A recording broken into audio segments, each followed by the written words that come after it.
बिस्मिल्लाहिर्रहमानिर्रहीम अस्सलाम वालेकुम। जी तो दोस्तों, मेरी आज की वीडियो का टॉपिक पाकिस्तान एयरपोर्ट और आज़रबाईजान एयरपोर्ट, इसके रिलेटेड कुछ छोटी सी इन्फॉर्मेशन है। हो सकता है इस इन्फॉर्मेशन से किसी का फ़ायदा हो जाए या हो सकता है उसके किसी दोस्त के काम आ जाए। तो जब आप आज़रबाईजान ट्रैवल करने के लिए वीज़ा लेते हैं तो सबसे पहले बंदे यही सोचते हैं कि हमने आज़रबाईजान में स्टे करना है, कोई स्टूडेंट हो या बिज़नेस पर्सन हो। जो विज़िट के लिए आते हैं वो तो डेफिनेटली रिटर्न टिकट लेकर आते हैं, तो उनको तो कोई इशू नहीं है। मोस्टली एजुकेशन और बिज़नेस पर्सन जो हैं, इनको इश्यूज़ आ रहे हैं। पाकिस्तान के एयरपोर्ट पे कौन से इश्यूज़ हैं वो मैं आपको बताऊंगा। मैं आज पाकिस्तान एम्बेसी गया था अपना पासपोर्ट रिन्यू करने के लिए, तो मैंने भी कुछ डिस्कशन की। बहुत ही पाकिस्तान की एम्बेसी जो अभी नया अमला है, बहुत ही कोऑपरेटिव हैं, बड़े ही अच्छे तरीके से डील करते हैं। उनके साथ भी यही मेरी डिस्कशन हुई थी कि इस तरह मेरा गेस्ट हाउस है, तो लोग जो पाकिस्तान से ट्रैवल कर रहे हैं, पाकिस्तान के एयरपोर्ट पे उन इमिग्रेशन वाले उनसे कुछ पैसा ले लेते हैं अंडर द टेबल। जारी बात है वो कैमरा के सामने तो ले नहीं सकते, या फिर उनको किसी ऐसी जगह पे लेके जाते हैं, तंग करते हैं, किसी ऐसे बंदे से पैसे दिलवाए जाते हैं कि उनका कोई प्रूफ ना हो या कोई इस किस्म का कोई चीज़ सामने ना आ सके कि बाद में उनको उनकी जॉब का, उनके कैरियर का कोई उनको इशू हो सके। तो जो स्टूडेंट्स हैं जो बिज़नेस के लिए आ रहे हैं, वो भी अपनी एक चीज़ सोचते हैं कि हम एक ऐसी टिकट लेकर जाएं कि हमें जाते हुए जो जो रिटर्न टिकट है वो हमारी रिफंडेबल हो, या फिर हमारे पास जस्ट डमी हो। तो इसका फ़ायदा उठाते हुए इमिग्रेशन वाले भी आपसे पैसा ले लेते हैं और आपको काफ़ी इसके लिए परेशानी भी उठानी पड़ती है। तो एम्बेसी वाले कहते हैं कि हमारे पास जब तक कंप्लेंट्स नहीं होंगी तो हम इसके ऊपर एक्शन नहीं ले सकते, और हम पीछे उसको ये नहीं बता सकते कि ये हमारे इस तरह का हो रहा है।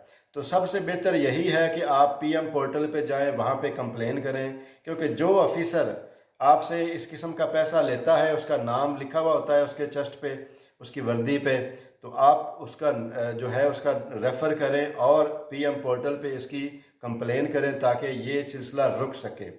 और ये एक बहुत ही अच्छी बात उन्होंने बताई है कि आप जब ये एक्शन लेंगे, एक बंदा, दो बंदे, 10 बंदे, तो फिर ये बात सच साबित होना शुरू हो जाएगी कि ये जो है ऐसा कुछ हो रहा है, तो फिर वो स्टॉप होना शुरू हो जाएगा। क्योंकि पहले ही लोग पाकिस्तान में बेरोज़गारी और ये कोविड की वजह से पहले ही लोग सताए हुए होते हैं, परदेश में जाके काम करने के सिलसिले में निकलते हैं, तो फिर अपने ही एयरपोर्ट पे अपने ही लोग जब आपको तंग करें तो फिर इश्यूज़ बनते हैं। ऐसा ही बहुत से इंडियंस भी हैं जो पैसा देकर आते हैं। बहुत से ऐसे मेरे दोस्त मेरे गेस्ट हाउस में भी आते हैं। अभी भी रिसेंटली कल एक दोस्त ने जो सेटिंग की है वो आ रहे हैं, उनकी 22 तारीख को फ़्लाइट्स हैं, तो उन्होंने भी ऐसा ही कुछ किया है। तो उनको भी चाहिए कि इंडियंस को भी चाहिए कि अपनी एम्बेसी में जाके उनकी कंप्लेंट्स करें, जो जो इमिग्रेशन ऑफिसर है उसके बारे में बताएं कि ये हमसे फजूल में पाकिस्तान या इंडिया से निकलते हुए हमसे ये पैसे लिए जाते हैं, ताकि ये सिलसिला रुक सके। क्योंकि ये एक बहुत ही मेरे पॉइंट ऑफ व्यू से बहुत ही एक चीप हरकत है जो कि ये की जाती है। ऐसा नहीं होना चाहिए, क्योंकि एक बंदे के पास वीज़ा है, पासपोर्ट है, टिकट है, होटल बुकिंग है, सारी डॉक्यूमेंटेशन है, फिर भी उसको रोक लिया जाता है। और ये कुछ हमारे जो ट्रैवल करने वाले दोस्त भाई हैं, कुछ उनका भी कसूर है, क्योंकि वो भी चाहते हैं कि हम भी इजी वे अपनाएं। उनके पास शो मनी नहीं होती और उनके पास समटाइम होटल बुकिंग नहीं होती, या कुछ ऐसा कुछ वो भी अपनी वीकनेसेस शो करते हैं जिसकी बिहाफ पे उनको फिर इजी हो जाता है आपसे पैसा निकलवाना। तो ख़ुद आप भी एहतियात करें, सारी चीज़ें फॉलो करें, क्योंकि परदेश में आप जा रहे हैं तो आप सोचते हैं मैं बाद में मंगवा लूँगा, या फिर कहीं एयरपोर्ट पे मेरे से गुम ना हो जाएं। तो जो इंटरनेशनल ट्रैवल करने वाला है उसके पास $1000 तो शो मनी के लिए होना चाहिए, और वो दूध पीता बच्चा तो है नहीं कि उससे एयरपोर्ट पे या कहीं पे गुम हो जाएं या उससे कोई छीन ले। तो आप भी ये एहतियात करें, इन चीज़ों को माइंड में रखें ताकि नुकसानात से बचा जा सके।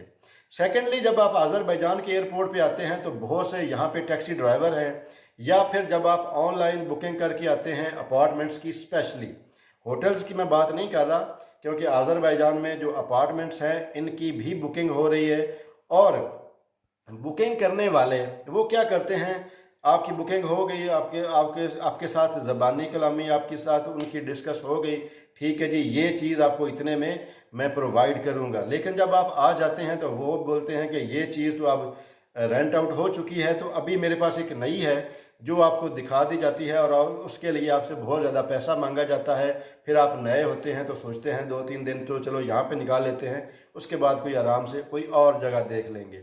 तो ये भी एक इनका वे है, आप इसको भी माइंड में रखें। हर कंट्री में हर जगह में अच्छे लोग भी होते हैं, बुरे भी होते हैं। अज़रबैजान के लोग मोस्टली 99% बहुत अच्छे लोग हैं।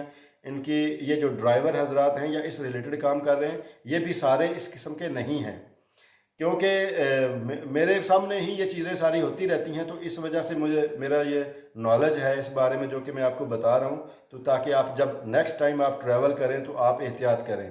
सेकेंडली, जब आप अज़रबैजान के एयरपोर्ट पे टैक्सी के लिए किसी ड्राइवर के साथ कॉन्टैक्ट करते हैं तो वो आपसे बहुत ज़्यादा पैसे डिमांड करता है। उसकी एक रीज़न ये होती है कि आपको पता नहीं होता कि सफ़र कितना है, कहाँ जहाँ मैं जा रहा हूँ वो उसका कितना है। वो बताते हैं कि बहुत दूर है, शहर में जाना है, फ़लाँ फ़लाँ फ़लाँ।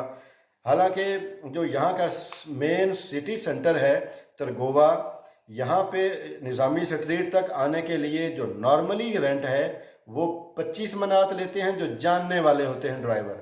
जो जानने वाले ना हो तो मैक्सिमम 30 मनात एयरपोर्ट से लेकर निज़ामी स्ट्रीट तक लेते हैं।